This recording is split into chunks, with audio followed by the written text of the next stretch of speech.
Hello and good evening. Welcome. I am here again to go over something that I don't know if I've ever gone over or not, and that is kind of the whole of the 70 weeks prophecy. I may or may not have, I don't really know, but we're going to go over it tonight. And the reason why is I actually got a question on or a comment on one of my other videos, and it led me to understand that there is a little bit of confusion regarding the middle verses of kind of what goes on between the end of the 69 weeks and the beginning of the 70th week.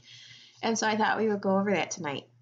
And really, we're going to kind of go over the whole the whole chapter of Daniel 9, because it's kind of pertinent to understanding when Daniel got this vision and just understanding a few things. So I'm just going to wait a few minutes to give people who might want to join in the opportunity to receive the alert and come in.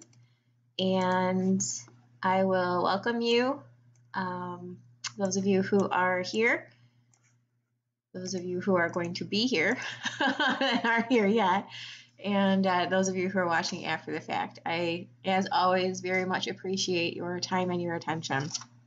So, like I said, I'm just going to give it a few minutes, and then we were going to go through the chapter of Daniel 9 and focus on the 70 weeks prophecy and understanding the different aspects of it. And this is just kind of off the cuff. I don't really have anything like pre-planned, like I know where I want to go sort of, but we'll see how it goes as to where I go and how much I explain, and we'll kind of let the discussion drive it if there are people here to discuss. So hello and welcome to those of you who are here. Nice to have you with me. So I had set this up for 7:30, and probably just get started a few minutes early. Hi, John. Where's the green shirt? I'm sorry, no green. Green is my favorite color also. You're very welcome. Thank you for your kind comments, as always. I think you're the only one that I ever get compliments from. It's very nice, so thank you.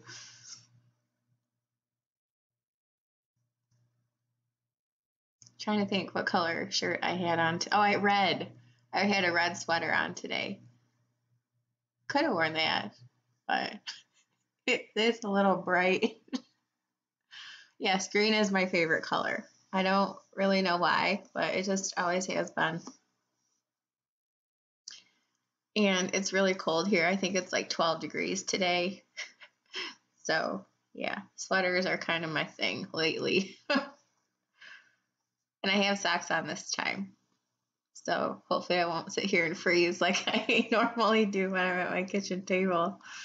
But I hope that you are all doing well. I hope that you've all had a good week, and happy Friday to you all, or Saturday, depending on where you're at. So, yeah, it's nice to have you here. So thank you for your kind comments, John. I appreciate it. And thank you to the rest of you who are here. And like I said, to those of you who are watching after the fact, I always appreciate it. So here is kind of, my phone was plugged in charging. Just kind of want to go to the comment that I got and tell you where this idea started from. So the original comment, I think there were like 47 comments on the thread. But the beginning was, can you show me where in the Bible the 70 weeks start? And I thought that was a specific reference to the 70th week, and it wasn't. It was, where does the 70 weeks start? So then it got into really the discussion there wound up taking us to Luke and differentiating between the Olivet Discourses delivered to Matthew, Mark, and Luke, because Luke's is different. And we understand that from really delving into what the 70 weeks prophecy is about, the 70th week specifically, and the midpoint of the week, how that's characterized versus the language in Luke and what that pertains to. So there's differentiation there, and I thought, okay, I don't think I've ever gone through this specifically, so why not go through it now?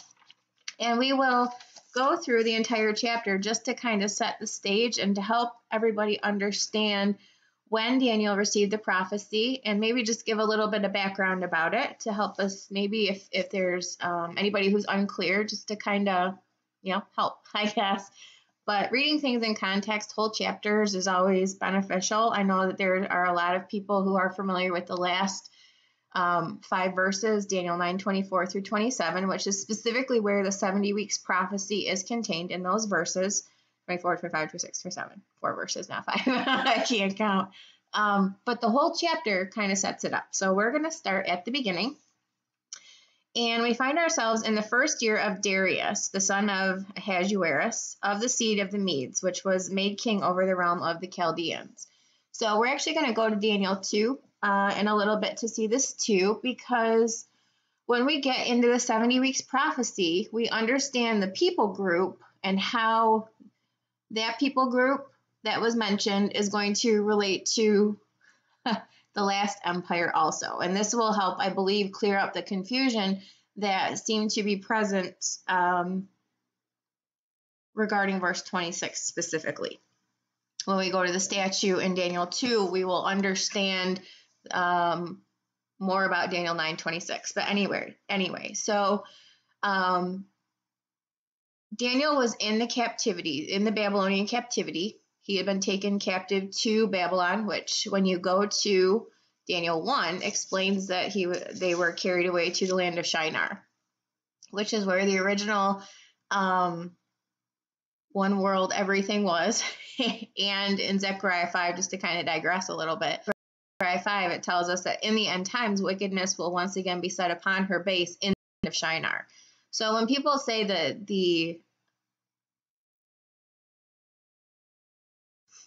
sorry, I hesitated because my stream went from red to orange, and I think when it does that and it finishes processing, it actually cuts that out. So when I notice that, I kind of try to stop to make sure my words don't get cut off.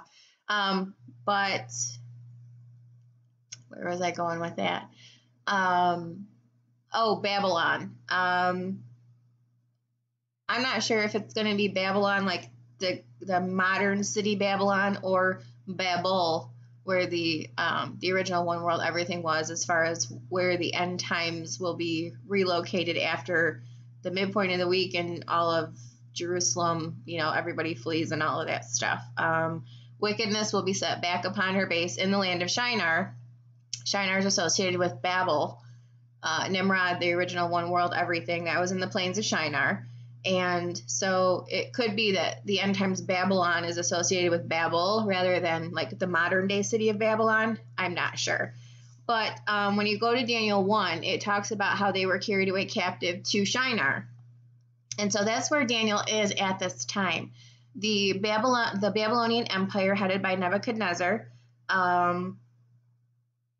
is where that all started. So now we're being introduced to Darius, who is the king of the Medes. The Medo-Persian Empire is the empire that conquered Babylon, and the ones who actually, Cyrus from the Medo-Persian Empire, are actually the ones that let Israel go back to Jerusalem and rebuild everything after the captivity, about 100 years after the captivity. But it was that same. So Darius is the one who actually conquered Nebuchadnezzar. And it was that empire that was ruling that allowed Israel to go back and rebuild the second temple in Jerusalem. So just to kind of give a little bit of history there. Because we are going to visit that scripture in Nehemiah as we get further through Daniel 9. So in the first year of Darius, the son of Ahasuerus, of the seed of the Medes, which was made king over the realm of the Chaldeans. In the first year of his reign, I, Daniel, understood by books the numbers of the years, whereof the word of the Lord came to Jeremiah the prophet, that he would accomplish 70 years in the desolations of Jerusalem. So this is near the end of the Babylonian captivity, and Daniel understood that it would be near the end of the Babylonian captivity, that it was almost time for Israel to be let go based on how long they had been taken captive in Babylon. There were 3 exiles, and so that would be a reference to the first one, where the 70 years started being counted. So he knows that this time period is almost up, and so that's where, again, from Jeremiah, and I don't actually know specifically where in Jeremiah that is. I didn't look it up, so I apologize for that. But he knew that it was almost the end of the Babylonian captivity. And I set my face unto the Lord God to seek by prayer and supplications with fasting and sackcloth and ashes. And I prayed unto the Lord my God and made my confession and said, O Lord, the great and dreadful God, keeping the covenant and mercy to them that love him and to them that keep his commandments. When I was reading through this chapter earlier, I thought, okay, it's interesting because this is the first time he refers to the covenant. See, we all know Daniel 9:27, he shall confirm the covenant with many. And there's a lot of speculation about what covenant that is. Well, Daniel actually references that covenant here in verse 3, in verse 4. And I prayed unto the Lord my God, and I made my confessions and said, O Lord, the great and dreadful God, keeping the covenant and mercy to them that love him and to them that keep his commandments. Well, it's funny because when you go back to Exodus 19,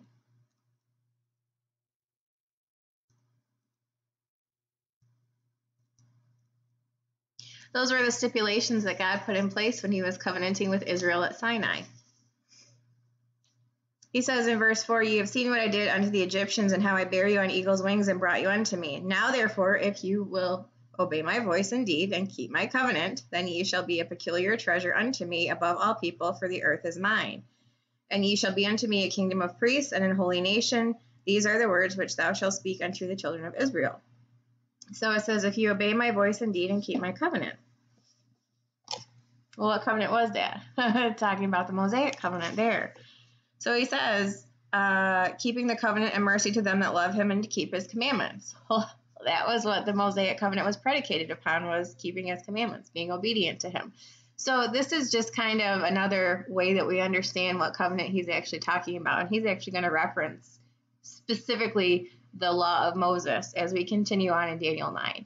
So this is just one of those chapters where understanding the previous references that Daniel has made to the covenant and understanding what covenant he's actually talking about when he specifically will call it out as the law of Moses.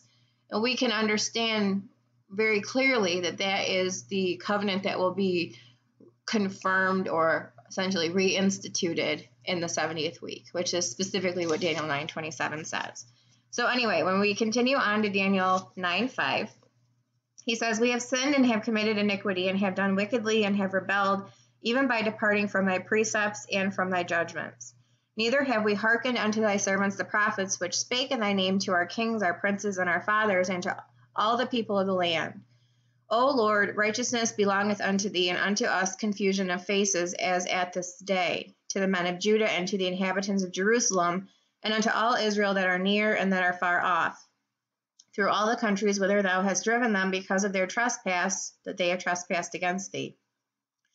O Lord, to us belongeth confusion of face, to our kings, to our princes, to our fathers, because we have sinned against thee. And again, this is a reference to the captivity that they're currently in. They sinned against God and they were carried away captive into Babylon to pay a penalty. And so Daniel is praying for the people in light of the transgressions against God that they're being judged for, that they were placed in captivity for. To the Lord our God belong mercies and forgivenesses, though we have rebelled against him. Neither have we obeyed the voice of the Lord our God to walk in his laws, which he set before us by his servants the prophets. Yea, all Israel have transgressed thy law, even by departing, that they might not obey thy voice. Therefore the curse is poured upon us, and the oath that is written in the law of Moses, the servant of God, because we have sinned against him. And he hath confirmed his words which he spake against us, and against our judges that judged us, by bringing upon us a great evil. For under the whole heaven hath not been done as hath been done upon Jerusalem. As it is written in the law of Moses, all this evil has come upon us. Yet made we not our prayer before the Lord our God, that we might turn from our iniquities and understand thy truth.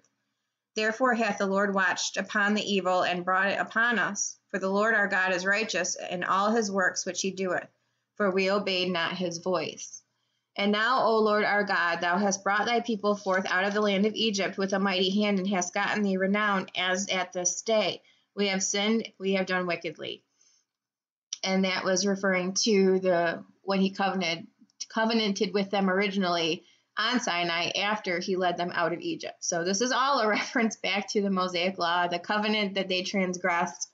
And he specifically covenanted with them, if you keep my commandments and obey my voice. So they were judged for not keeping the law. So it all goes back to that covenant, which Daniel calls the covenant, which again is not the old covenant at that time, because there wasn't a new covenant yet, which didn't make the first one old. It just made it the covenant. So anyway, just to kind of reinforce that point. So continuing in verse 16. O Lord, according to all thy righteousness, I beseech thee, let thine anger and thy fury be turned away from the city Jerusalem, thy holy mountain.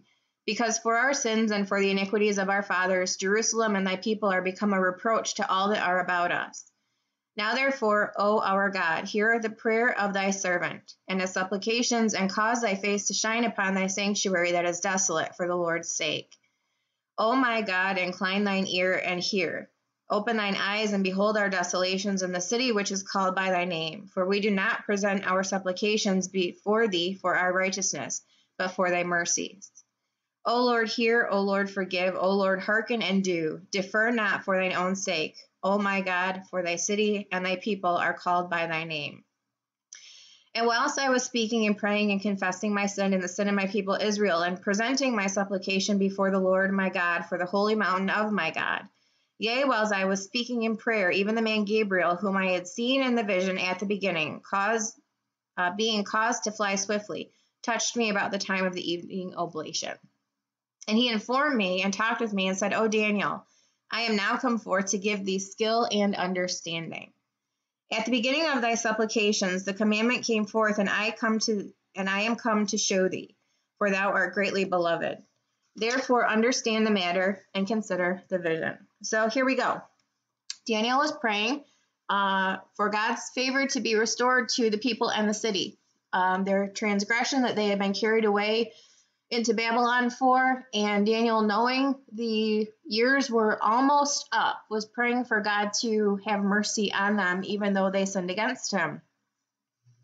So Gabriel was sent when Daniel began praying to come to Daniel and to give him a vision. This is the 70 weeks prophecy, beginning in Daniel 9:24. So now, just to reiterate, they were in the land of Shinar in Babylon, carried away in captivity, and this is at the end of that where again we're introduced to Darius, who is the person who is going to conquer Nebuchadnezzar. I'm going to introduce this real quick. From Daniel 2. There's the vision Nebuchadnezzar had of the statue that no one could interpret except for Daniel.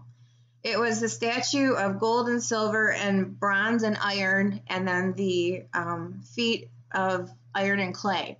And nobody understood what that meant, but Daniel did. So here is the interpretation. I'm going to start in Daniel 2:31. Thou, O king, sawest, and behold, a great image. This great image, whose brightness was excellent, stood before thee, and the form thereof was terrible.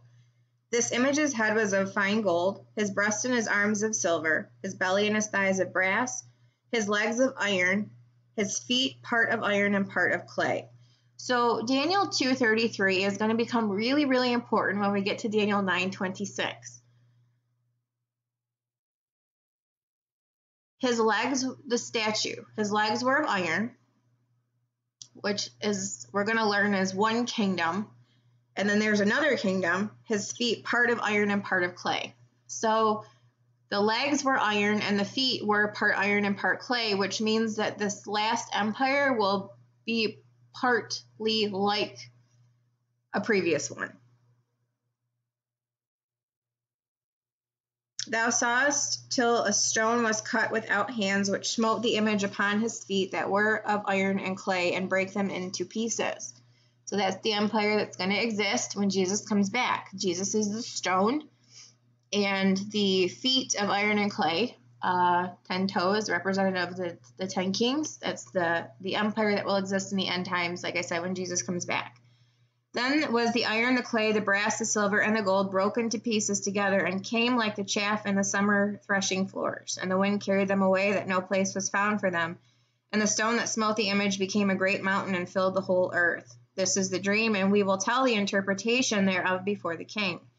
Thou, O king, art a king of kings, for the God of heaven hath given thee a kingdom, power, and strength, and glory. And wheresoever the children of men dwell, the beasts of the field and the fowls of the heaven hath he given into thine hand, and hath made thee ruler over all. Thou art this head of gold. So Nebuchadnezzar, who is the ruler of the Babylonian Empire, is represented by the head of gold on this statue. And after thee shall arise another kingdom inferior to thee. And behold, okay, so that's Darius, the Medo-Persian Empire, that's going to conquer the Babylonians. And Darius we were introduced to in Daniel 9:1. See, the representation of the statue is that it started out with gold, silver, bronze, iron, and clay. So it gets progressively inferior because gold is the most precious of those metals.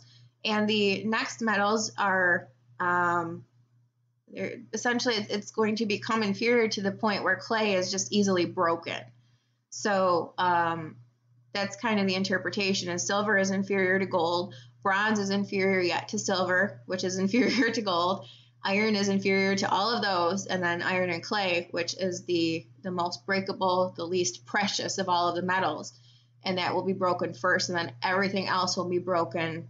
All of the empires, the kingdoms that came before will be crushed by this stone, which turns into a great mountain, which represents the kingdom of Jesus. The everlasting eternal kingdom will come and set up on earth. So after these shall arise another kingdom inferior, and a third kingdom of brass, which shall bear rule over all the earth. And the fourth kingdom shall be strong as iron, for as much as iron break in pieces and subdueth all things, and as iron that breaketh all these shall it break in pieces and bruise. What empire existed when Jesus was on earth? What empire existed that destroyed the temple? And that we're going to be introduced to as we continue in Daniel 9. But I'm introducing this now so that we will have understanding of what is being specifically referenced when we get there.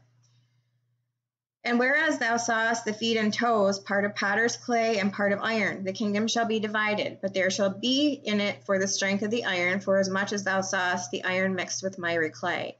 And as the toes of the feet were part of iron and part of clay, so the kingdom shall be partly strong and partly broken. And whereas thou sawest iron mixed with miry clay, they shall mingle themselves with the seed of men, but they shall not cleave one to another, even as iron is not mixed with clay. And in the days of these kings shall the God of heaven set up a kingdom which shall never be destroyed, and the kingdom shall not be left to other people, but it shall break in pieces and consume all these kingdoms, and it shall stand forever. For as much as thou sawest that the stone was cut out of the mountain without hands, and that it brake in pieces the iron, the brass, the clay, the silver, and the gold, the great God hath made known to the king what shall come to pass hereafter, and the dream is certain, and the interpretation thereof sure. Brass equals Greece, Alexander the Great. Yes, yes. And so there is much information online about what these are. The head of gold was the kingdom of Babylon, which Daniel told Nebuchadnezzar he was. And then the inferior one, the second one that would come, would be the kingdom of the Medes and Persians. And again, Darius was the leader of that. And we were introduced to him in Daniel 9:1. So that's the chest and arms of silver. Next is the belly and thighs of bronze, which is the kingdom of ancient Greece. And after that, the legs of iron, the kingdom of ancient Rome. That was the Roman Empire. And that is the empire that existed when Jesus was on earth the first time. Rome is who had authority over Jerusalem, and Daniel 9:26, that's going to factor in very heavily. So just keep that in the back of your minds as we go through the Daniel 9:20, not the Daniel 9:27 prophecy, the 70 weeks prophecy, because the legs of iron and the feet of iron and clay are going to be indirectly referenced here. So it was important to understand the statute and how those were already discussed, because it's pertinent to the end times. So 70 weeks. One thing I also want to point out is those are kingdoms. The legs of iron was the empire that existed at Jesus' first coming, when the offer of the kingdom was on the table for the Jews, and they did not do what they needed to in order to accept it and bring that to a reality. The feet of iron mixed with miry clay is the kingdom that will be on earth when Jesus does come back the second time to set up his kingdom. So this statue of kingdoms is I want to say this the right way. The iron had to do with Jesus' first coming, and it will have to do with his second coming as well. So just keep that in the back of your head, or in the front of your head, or wherever. 70 weeks are determined upon thy people, Israel, and upon thy holy city, Jerusalem, to do 6 things: to finish the transgression, to make an end of sins, to make reconciliation for iniquity, to bring in everlasting righteousness, and to seal up the vision and prophecy, and to anoint the most holy. So let's discuss these 6 things. To finish the transgression. Well, what was the transgression? The non-acceptance of Jesus Christ as the Messiah. It's transgression against God by lack of faith is essentially what that is. Whether it was lack of faith before Christ came, in the fact that Christ was coming, or when Jesus came, it was lack of faith in him. The transgression against God is always going to be faith-based. It's always going to be a lack of faith, a lack of demonstration of faith. And once Christ came, the lack of demonstration of faith is believing in Jesus. So to finish that transgression means that they're no longer transgressing against God by their demonstration of lack of faith, which means they've come to faith. So that's the finishing of that transgression. And that's essentially Israel coming to saving knowledge and calling upon Jesus to save them, which he will then do. So that's the finishing of the transgression. Making an end of sins. That is a reference to Israel being invited into and partaking of the new covenant. Our sins, yes, we are still imperfect human beings with the capability of sinning, but our sin does not define us. We are defined as children of God. Making an end of sins is essentially bringing Israel into a new covenant relationship with God, where God views them through the perfection of Christ, like he does us. Making reconciliation for iniquity, and that's got to do with the end of sins and bringing Israel to saving knowledge and everything that goes along with that. Bring in everlasting righteousness. That's the kingdom. That's a reference to Daniel 2, where it talks about the stone, the uncut stone that turns into this great mountain that rules over the whole of the earth. That is the kingdom that will dash to pieces the iron and clay, and then everything that came before it too. That is Jesus's kingdom, his millennial kingdom that he will establish on earth after he has put an end to all sins. To seal up the vision and prophecy, and that goes to Revelation 19:10, where it talks about the testimony of Jesus as the spirit of prophecy. That means that at the revelation of Jesus Christ, at the second coming, and the establishment of his kingdom on earth, which means bringing his kingdom from heaven to earth to establish in righteousness for 1,000 years. That is the end of all oral prophecy and the end of all written prophecy. Not the end of it, it's the fulfillment of it. That everything by that point will be fulfilled at the final revelation of Jesus Christ, which is why we'll learn as we continue. There was a day count leading up to the presentation of the kingdom the first time, which they rejected, And there will be a day count leading up to the presentation of the kingdom the second time, which Israel will enter into. This is all about the kingdom. That's why I went to Daniel 2, to show which kingdom was in existence at that time and which one will be in existence at the time when he comes back to set up his final kingdom. So the 70 weeks prophecy is all kingdom based. And that's where Daniel 9:26, understanding that becomes real important when we're reading through verse 26, because it's all kingdom based. And what kingdom was on earth at the time of the presentation of Jesus's kingdom the first time, which Israel rejected, will be in part the same kingdom that exists the second time when he comes back that he destroys. So anyway, to seal up the vision of prophecy regards the revelation of Jesus Christ. At that point, when Jesus returns at the second coming and brings his kingdom from heaven to earth to establish, that will be the summation of prophecy, all oral and written prophecy. That's the end. Day count leading up to it the first time, which didn't work out for Israel. Day count leading up to it the second time, which will work out grandly for Israel. Which is why we study the timing of the second coming and not the timing of the rapture, because the day count leads to the second coming. And to anoint the most holy. And we find that in Ezekiel 43, when Jesus does a combination of the anointing of the first and second temples. The first was with the Spirit of God residing in the temple. The second was Jesus anointing it with his physical presence. That was the temple that existed on earth. And the third time will be Jesus and his glorious appearing, which means he is glorified with the Spirit. So it'll be a combination of his physical presence and the glory of the Spirit of God walking into it, Ezekiel 43:5. So, and that's obviously after the second coming. So those are the 6 purposes that will be accomplished through the 70 weeks. So then we're given in verse 25 a way to count. How do we know when they started? How do we know when they end? How do we know when they're going to happen? So we know that 70 weeks are determined and they're going to accomplish 6 purposes, but how do we know when? Good question. Verse 25, know therefore and understand that from the going forth of the commandment to restore and build Jerusalem unto the Messiah the Prince shall be 7 weeks and 62 weeks. And the street shall be built again, even the wall, and the street shall be built again, and the wall, even in troublous times. So this goes back to Nehemiah 2.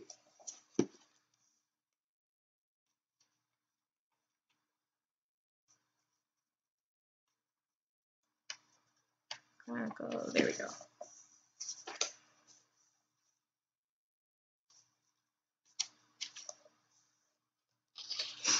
And it came to pass in the month of Nisan, in the 20th year of Artaxerxes the king, that wine was before him, and I took up the wine and gave it to the king. Now I had not been before time sad in his presence. Wherefore the king said unto me, Why is thy countenance sad, seeing thou art not sick? This is nothing else but sorrow of the heart. Then I was very sore afraid. And the king said unto the king, Let the king live forever. Why should not my countenance be sad when the city, the place of my father's sepulchres, lieth waste, and the gates thereof are consumed with fire? Then the king said unto me, For what dost thou make request? So I prayed to the God of heaven. And I said unto the king, If it please the king, and if thy servant have found favor in thy sight, that thou wouldest send me unto Judah, unto the city of my father's sepulchres, that I may build it. And the king said unto me, the queen also sitting by him, For how long shall thy journey be, and when wilt thou return? So it pleased the king to send me, and I set him a time.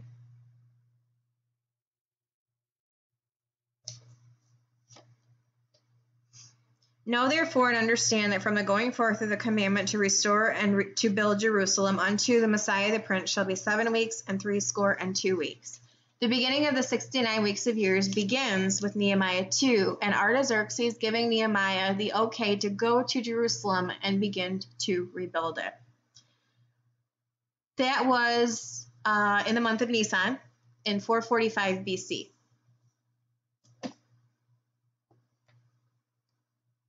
So then they were given a day count specifically related to that, 69 weeks of year. So 69 times 7.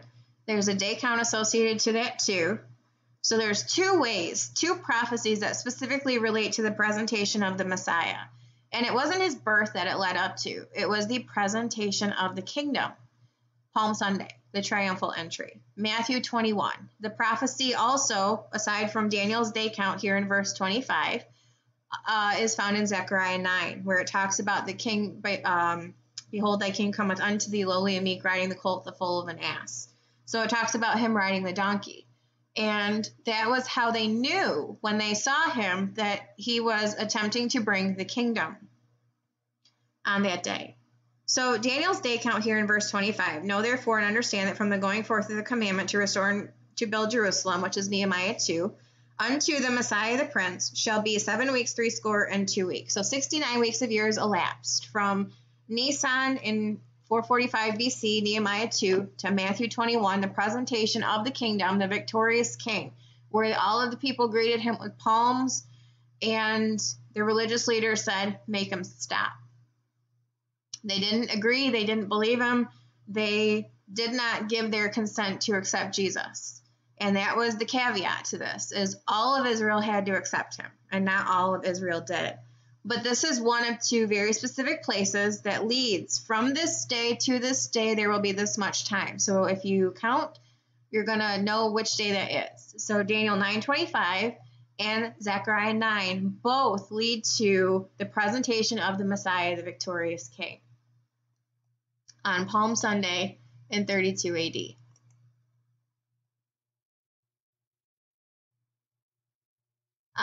Look up. He says, didn't Constantine partially abandon the previous Roman Empire that existed and recreated it, mingled with Christianity? Could this be the feat, notwithstanding the upcoming union of the 10 toes? The 10 toes is a reference to the kingdom that will exist on earth when Jesus comes back. That's why it is specifically listed as the one that he dashes to pieces, because that's the one, the beast and the 10 kings, that he will defeat immediately. And then the beast is represented as having 7 heads and 10 horns. The 7 heads relating to empires that existed that he was like-minded with. The beast is the 8th, but he is of the 7. So the immediacy of the defeat is there's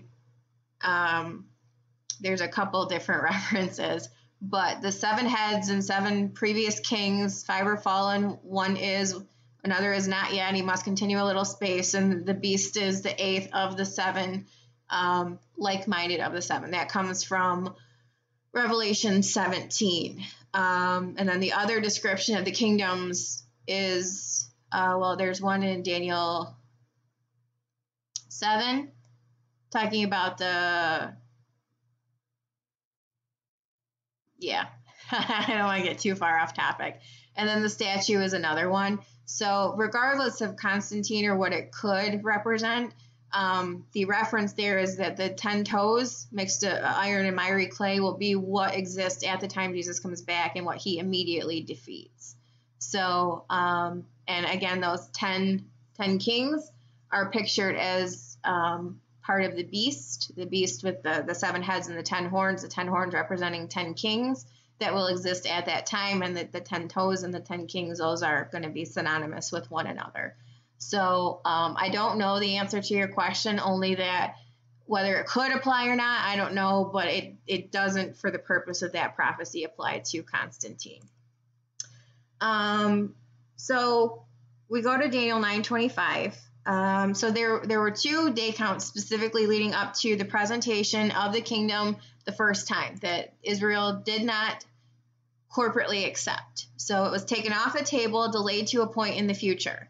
Acts 3 talks about till the heavens must receive Jesus until the times of restitution, and that goes to the second coming, which Matthew 24 is then a reference to the signs leading up to and including the second coming, because 3 chapters earlier you have the event that represents the delay of the kingdom. So everything up to Matthew 25, up to Matthew 21 was about what could have happened had they accepted him. And then after that chapter, 22 and beyond, actually the rest of Matthew 21 and beyond, are going to lead up to the cross and ultimately up to the second coming. That's the event that delayed the presentation of the kingdom, ensured that there would be a second coming, and then set into motion the death, burial, and resurrection of Christ, the ascension, and the dispensation of grace, where Gentiles are invited to partake of the new covenant through faith in Christ. The fulfillment of the old covenant on the cross and the institution of the new covenant, which is grace through faith. So all of that was predicated upon Israel's acceptance or non-acceptance at the end of this 7 weeks and 62 weeks, at the end of the 69. He presented himself. Israel did not do what they needed to do as one. So then what happened?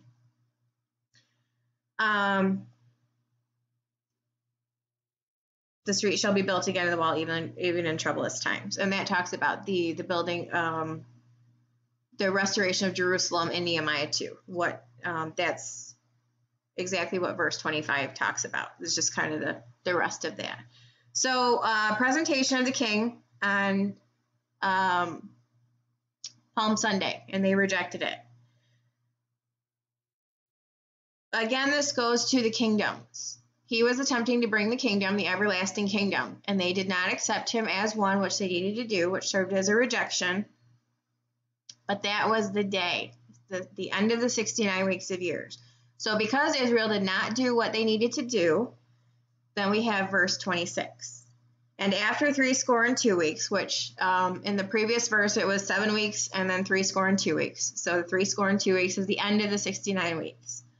After 62 weeks shall Messiah be cut off, but not for himself. And that is a reference to his death on the cross. He didn't die for himself. He died for all of us.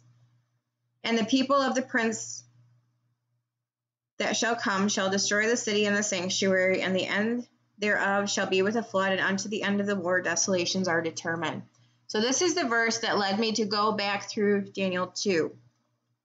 When you're talking about the legs of iron and the feet of iron and clay, two different empires. One existed at the time that Jesus was alive to present the kingdom, and one will exist at the time that Jesus comes back to present the kingdom. The Roman Empire. So after he died on the cross, but not for himself, then it says, the people of the prince that shall come shall destroy the city and the sanctuary. Now, where this kind of came to something where I kind of wanted to go over it was because I didn't know that there was a question about who the prince was. The prince here is a reference to the Antichrist. It's not a reference to Titus, who was the leader of the Romans at the time that Jerusalem was destroyed. It says, the people of the prince that shall come shall destroy the city. The prince didn't destroy the city because the prince wasn't there. It's the people of the prince that shall come. And this is where it becomes really important to understand Daniel's statue, or Nebuchadnezzar's statue from Daniel 2. The people that destroyed the city were the Romans. That was the legs of iron. The empire that existed at that time was the Roman Empire. The prince that shall come is also going to be associated with the Roman Empire, but he wasn't there at that time. And that's where you come into the feet of iron and clay that will exist at the end times, which is what the stone that comes will dash to pieces. That's the empire that will exist, the beast and the 10 kings. The feet of iron and clay. It's a revived Roman Empire. That's where people get the idea that the last empire will be a revived Roman Empire. Because the empire that existed at the time when Christ tried to deliver the kingdom the first time that Israel rejected was the legs of iron, the Roman Empire. And when he comes the second time to set up his kingdom, to dash to pieces the kingdom that exists at that time, it will be a kingdom of iron and clay. Iron is associated with the Roman Empire.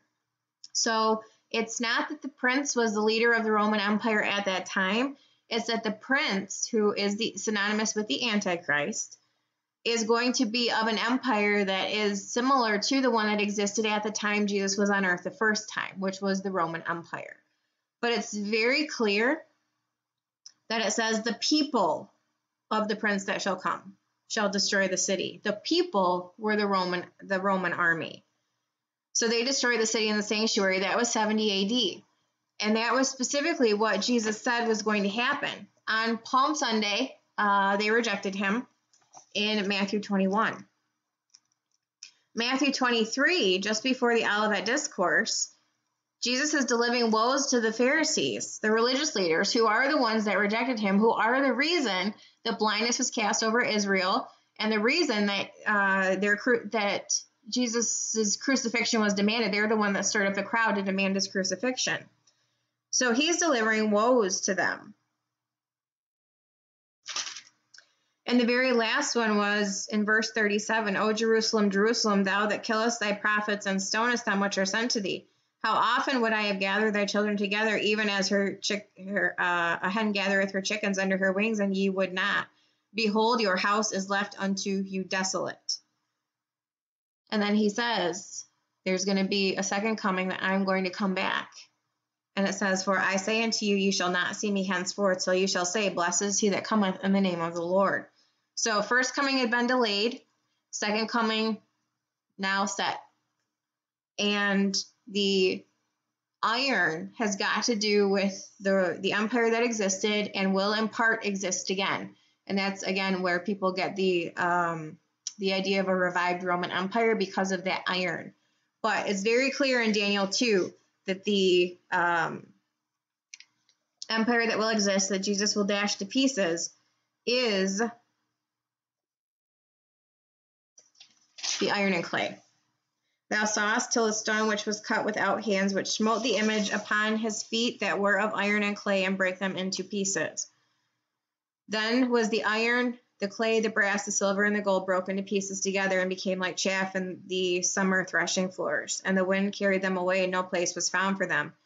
And the stone that smote the image became a great mountain and filled the whole earth. So that's a reference to Jesus setting up his kingdom. But it very specifically says that he will destroy the feet of iron and clay. So that's a reference to the beast and the 10 kings, 10 toes associated with the 10 horns on the beast. So I lost my spot. So that's where it talks about after 62 weeks, he'll be cut off, but not for himself. He goes to the cross. And we know before he did that, he prophesied that the temple would be left unto them desolate. And let's see, when we go to Luke 19.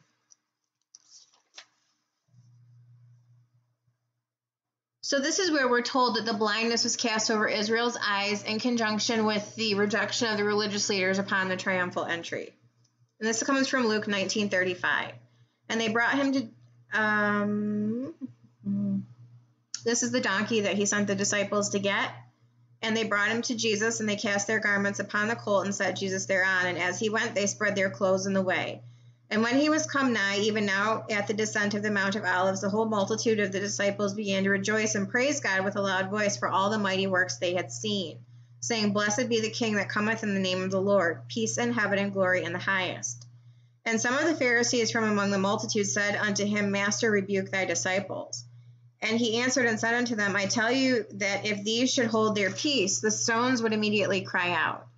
And when he was come near, he beheld the city and wept over it, saying, If thou hadst known, even thou at least in this thy day, the things which belong unto thy peace, but now they are hid from thine eyes. For the day shall come upon thee, that thine enemies shall cast a trench about thee, and compass thee round about, and keep thee on every side, which goes into his discourse in Luke 21, which is associated specifically with the destruction of Israel in 70 AD, the destruction of Jerusalem and the temple in 70 AD. He's prophesying about this in Luke 19, and he reiterates it again in his discourse in Luke 21.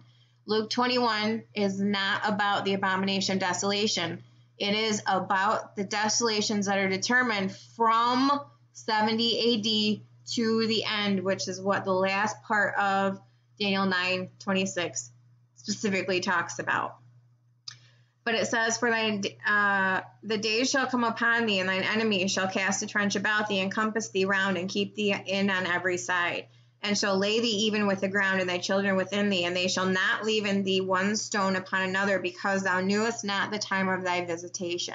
So he is specifically prophesying the destruction of Jerusalem and the temple, which we know now happened in 70 AD, because they rejected him at his first coming. They didn't know the time of his visitation, which is specifically prophesied in Daniel 9:25. Know therefore and understand that from the going forth of the command to restore and rebuild Jerusalem unto the Messiah the Prince shall be 7 weeks and 62 weeks. Specific day count leading up to that specific day, and they did not know the time of their visitation. So then you go to Luke 21. And this is where a lot of the confusion came in, and why I wanted to go over this, because it says, and it's very similar to language in Matthew and Mark, but it's not talking about the same thing. Because remember, he said, for the days shall come upon thee that thine enemy shall cast a trench about thee, and compass thee round, and keep thee on every side. Talking about the destruction of Jerusalem. Again, this is what he's mentioning. This is not the abomination of desolation. This is the destruction of Israel in 70 AD, destruction of Jerusalem. And when ye shall see Jerusalem compassed with armies, know that the desolation thereof is nigh. Luke 21:20. So that's the part of the discourse that he is talking about, is from 70 AD and beyond. Then let them which are in Judea flee into the mountains, let them which are in the midst of it depart out, and not let them that are in the countries enter thereinto. That is not a reference to when you shall therefore see the abomination of desolation spoken of by Daniel the prophet stand in the holy place. Let whosoever readeth, let him understand. Then let them which be in Judea flee into the mountains. Not the same event. This is talking about when you see the armies compassed about, know that the desolation of Jerusalem is nigh. Specifically in regards to what he mentioned also in Luke 19, which he also told the religious leaders in Matthew 23 was going to happen. Behold, your house will be left unto you desolate. So the warning in Luke was regarding the destruction of Jerusalem in 70 AD. When you see the armies round about you, know that the destruction is nigh. The desolation thereof is nigh. Of the city of Jerusalem and the destruction of the temple. This was the Roman armies led by Titus that Daniel 9:26 is talking about. And the people of the prince that shall come shall destroy the city and the sanctuary. 70 AD. Not destroyed by the prince, destroyed by the people. The same people that the prince will be of. Again, it's the Roman Empire, the legs of iron, versus the prince that will come that will be of the revived Roman Empire, which is the feet, iron and miry clay. So there's a distinction there. The people were of the legs of iron. The prince will be of the feet of iron and clay. So then Luke 20 starts talking about the desolation of Jerusalem and the destruction of the temple in 70 AD. Then when they see those armies, get out there, because you know that the destruction is coming. For these be the days of vengeance, that all things which are written may be fulfilled. But woe unto them that are with child and them that give suck in those days, for there shall be great distress in the land and wrath upon this people. Again, going back to 70 AD. And they shall fall by the edge of the sword and shall be led away captive into all nations. That's the diasporas, because until the late 1800s, early 1900s, and specifically in 1947, 1948, Israel did not inhabit her land. There were desolations for thousands of years, and that's what this is talking about. Jerusalem shall be trodden down of the Gentiles until the times of the Gentiles be fulfilled. And this is, again, a specific reference back to Daniel 9, because from 70 AD, there will be wars regarding Jerusalem all the way up until the end. And that's what it says. So 70 AD, the people of the prince that shall come shall destroy the city and the sanctuary. Again, that's the Roman army, the legs of iron. And the end thereof shall be with a flood, and unto the end of the war, desolations are determined. So there will be wars regarding Jerusalem till the end of time from that point and forward. It would be, desolations would be decreed. They wouldn't be in the land for thousands of years. And when they do come back, Jerusalem is always going to be a source of tension around, in international matters. So, and that's where we go from the end of Daniel 9:26. It says, "In the end thereof shall be with a flood, and unto the end of the war desolations are determined," or perpetual wars are determined upon this land, which is exactly what we read of in Luke 21. It says, the Israel being led away captive after 70 AD, and Jerusalem shall be trodden down of the Gentiles until the time of the Gentiles be fulfilled. So from 70 AD all the way up until the end, Jerusalem will be trodden of the Gentiles. This actually goes into what we're told in Revelation 11. So you're talking about from 70 AD all the way up until the second coming. This is going to be a perpetual condition regarding Jerusalem. It says, "But the court without the temple leave out and measure it not, for it is given unto the Gentiles, and the holy city shall they tread underfoot 42 months. So Luke 21 is a discourse that begins talking about the events of 70 AD, and it says this condition will exist from 70 AD all the way up until the second coming. And then it begins to talk about the actual second coming. Never once does this talk about the abomination of desolation. It talks about what happens in 70 AD, and that is a condition that will persist until the very, very end. And then it talks about, again, the second coming, and starting in verse 25. "And there shall be signs in the sun and the moon and the stars, and upon the earth distress of nations with perplexity, the sea and the waves roaring. Men's hearts failing them for fear and for looking after those things which are coming on the earth, for the powers of heaven shall be shaken. Then shall they see the Son of Man coming in the cloud with power and great glory." So there is never talk about the abomination of desolation there. It's talking specifically about Daniel 9:26. That is what Luke 21:20 through 24 is talking about, as a direct reference to Luke 26, Daniel 9:26. Beginning in 70 AD, and in a condition that will exist as a result of that all the way up until the time Jesus comes back, which begins in Luke 21:25 through 27. So hopefully that all makes sense. But I will read verse 25 again. I'll start at verse 25 just to kind of catch us up to speed, and hopefully that will make sense. "Know therefore and understand that from the going forth of the command to restore and rebuild Jerusalem," Nehemiah 2, "unto the Messiah the Prince," Matthew 21, "shall be 7 weeks and 62 weeks." So that's the first 69 weeks of years that ended the presentation of the kingdom the first time that they rejected.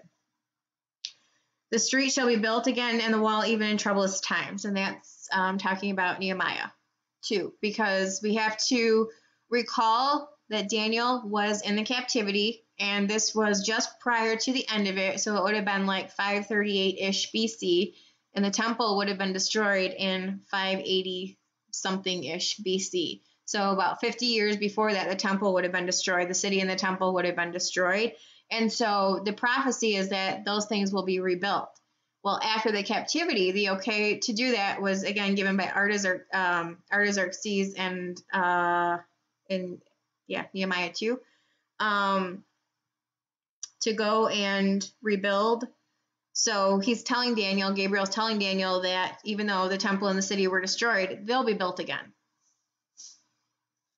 "And after 62 weeks shall Messiah be cut off, but not for himself." Why was he cut off? Because the presentation of the kingdom the first time Israel rejected and demanded 4 days later. Luke 19 says blindness was cast over their eyes because they knew not the day of their visitation.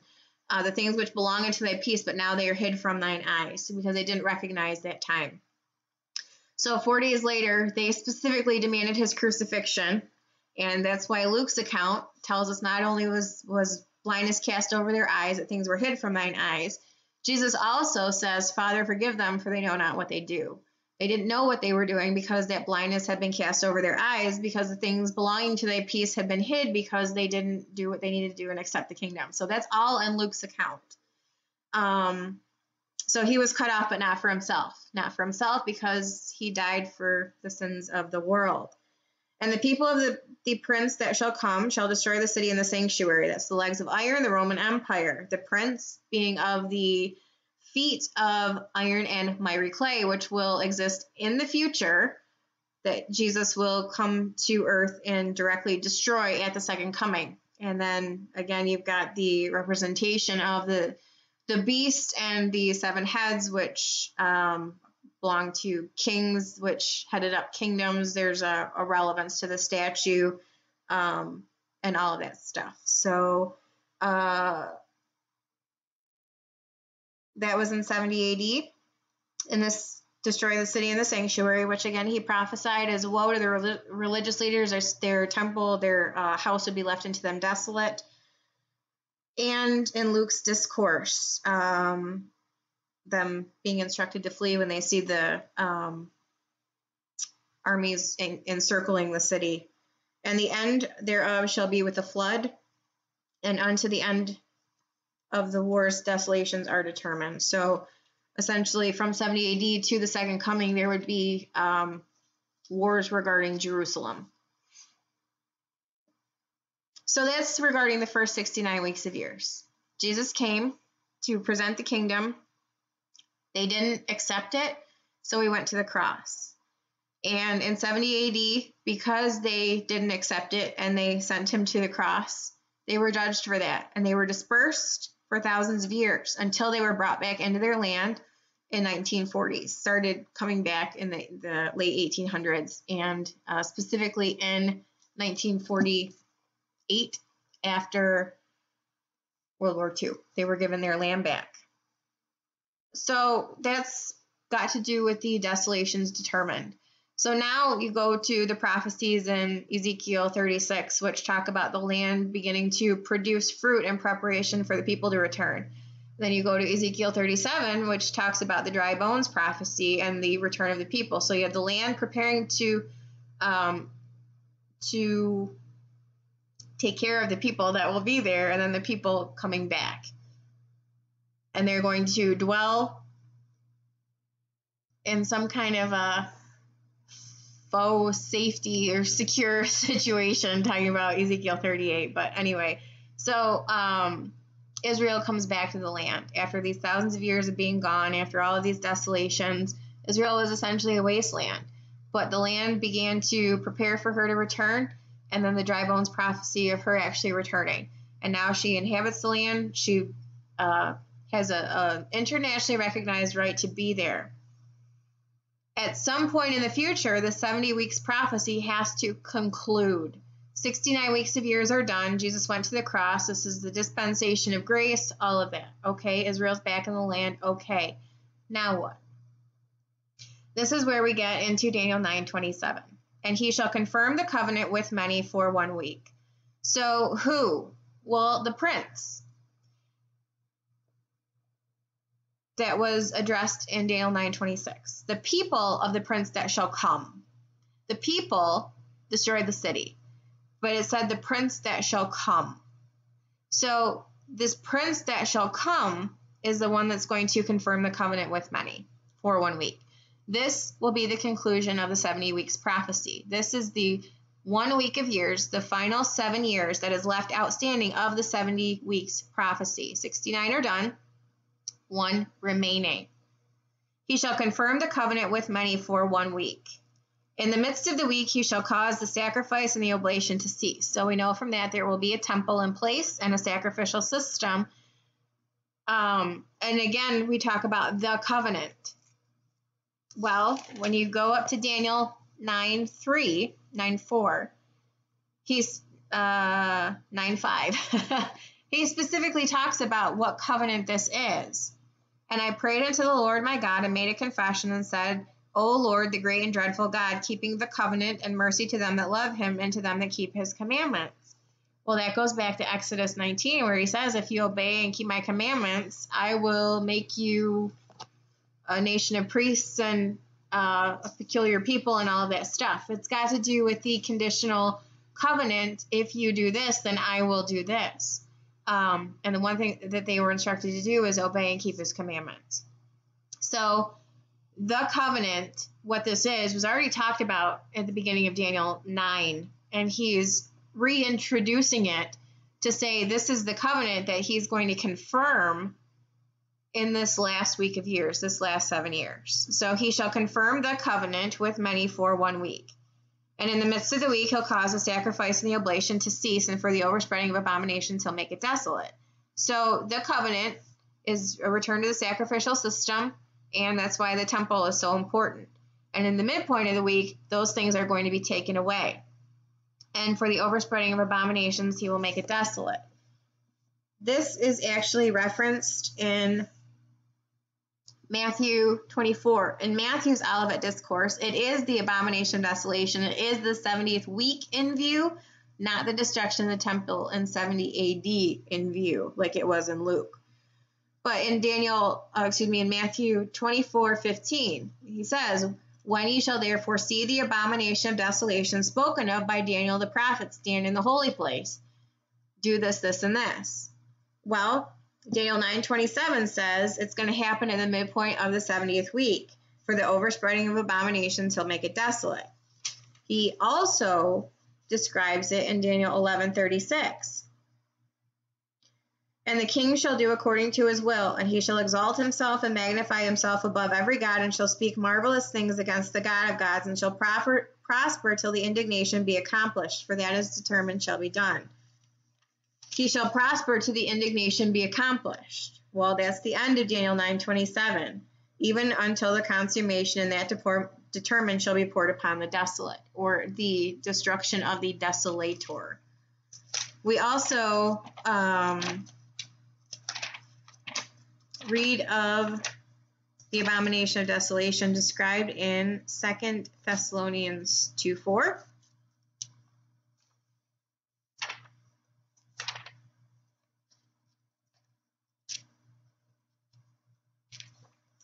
If I can get there. Who opposeth and exalteth himself above all that is called God or that is worshipped, so that he as God sitteth in the temple of God, showing himself that he is God. And then Revelation 13.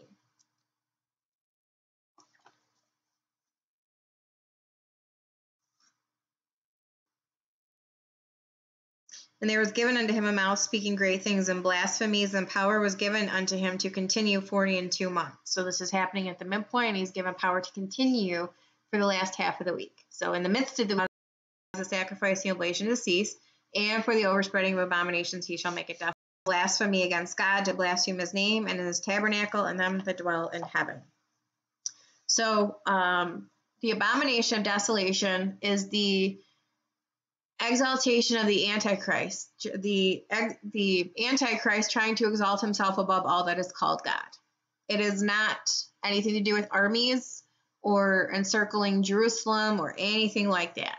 Luke's discourse is about 70 AD, is not about the abomination of desolation. It might have caused desolation, but it was not the abomination that causes desolation. The abomination of desolation is the Antichrist trying to assume a position of power that he does not rightfully have to claim. And that is why he is being judged until even until the consummation, and that determined shall be poured upon the desolate. He is being judged for his attempt at exalting himself above God. The idea that the armies in Jerusalem desolating it, God using armies to judge Jerusalem or Israel, taking them captive and all of that stuff, that's not grounds for being thrown into the lake of fire 1,000 years before everyone else. It's the exaltation of the Antichrist, the Antichrist trying to exalt himself above God, that is causing the desolation, and that is what he's being judged for. Daniel 7 also tells us about this.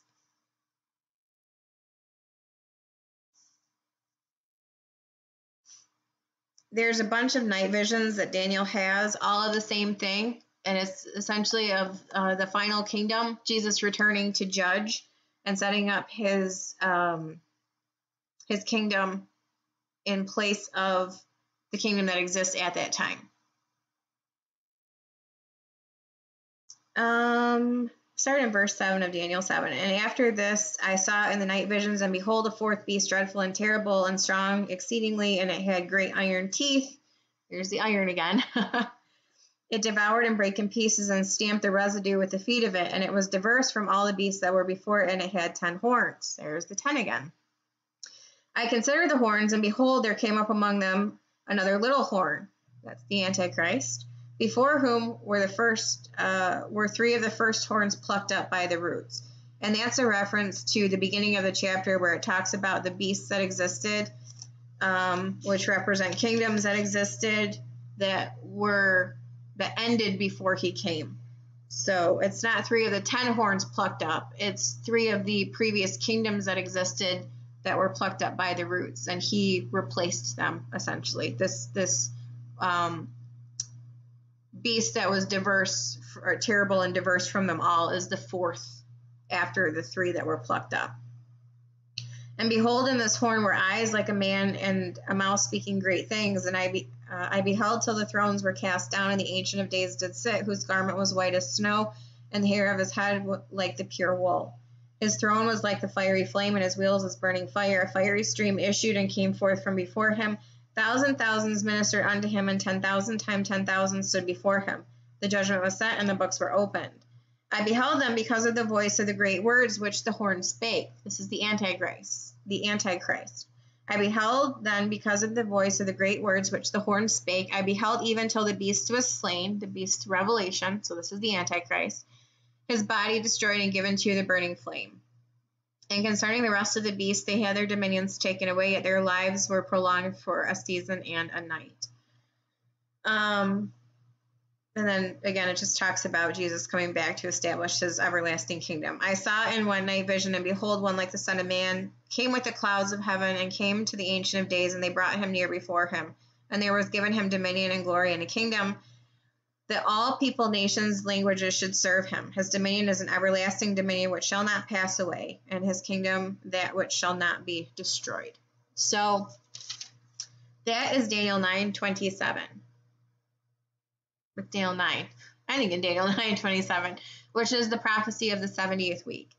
But there's a sequence of events here that begins with the first 69, and it has to do with Daniel being reassured that even though Jerusalem was destroyed by fire and burned, which is destroyed by fire, and the temple was destroyed, that those things would be rebuilt. And that's the prophecy in Nehemiah 2.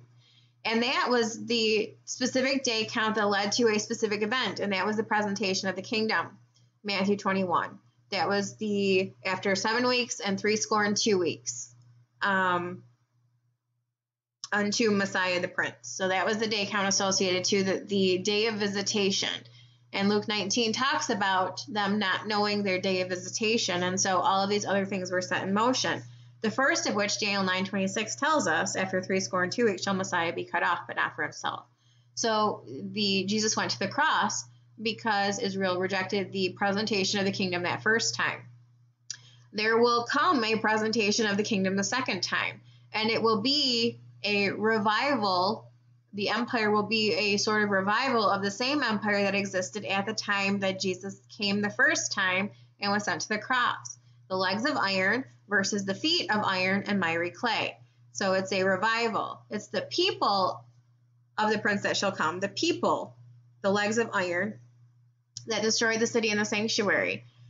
The prince that shall come is a representative of the feet of iron and clay, the 10 kings, the empire that will exist when Jesus comes back, that he will dash to pieces. And that is the prince that shall come to confirm the covenant with many. And that is some point in the future. To end in the second coming of Jesus Christ, to establish his everlasting kingdom on earth. And that is what the 70th week leads to. So there was a beginning point and a day count that led up to the day of visitation at the first coming, the presentation of the kingdom. There is a beginning point and a day count that leads up to the ending, which is the second coming and the presentation of the kingdom. And that is why we study the timing of the second coming not the timing of the rapture specifically, because the second coming is what has all of the counts associated to it and is prophesied in the Old Testament, days and years and all of that stuff. So that's Daniel 9. Let's see.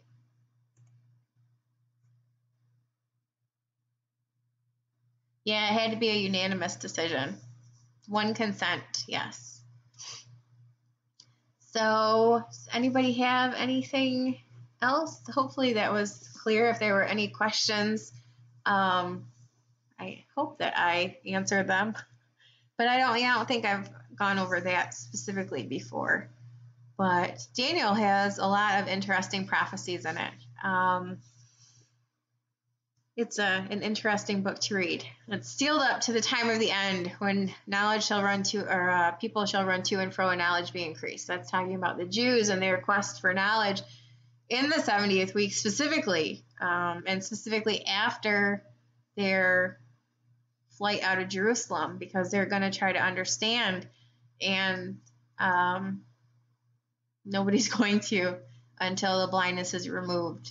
So it's an interesting book, lots of interesting imagery and all that stuff. So thank you guys for being here. I appreciate it, certainly. If you have any comments, questions, feedback, ideas for future videos, just let me know.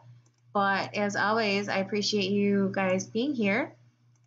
Just closing my windows here, making sure I didn't miss anything or anybody or any comments before I conclude this evening. So it will be a Roman European Islamic Empire. Will not be an Islamic empire that I'm aware of. I know that there are a lot of people talking about that, but it'll be a Greco-Roman empire. Daniel 8 has imagery. Daniel 2, Daniel 7, and Daniel 9 talk about links to the Roman, and Daniel 8 has links to the Grecians. So it'll be probably a Greco-Roman empire of sorts, but not the Islamic Antichrist thing. No, no, that's not.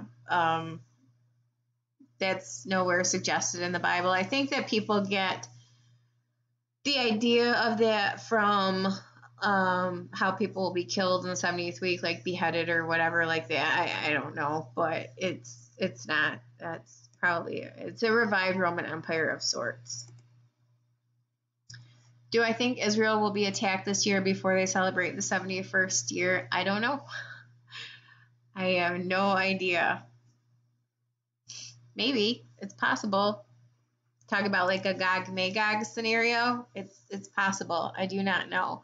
I haven't actually had a chance to work on my book, but I am going to try to do that in the near future. Just had a lot going on, very busy, and been trying to do these to keep a steady stream of stuff going on.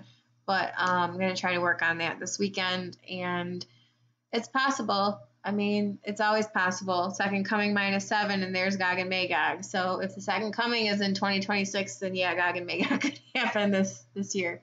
If it's in 2027, then Gog and Magog would happen next year. So, but yeah, it could. I don't know.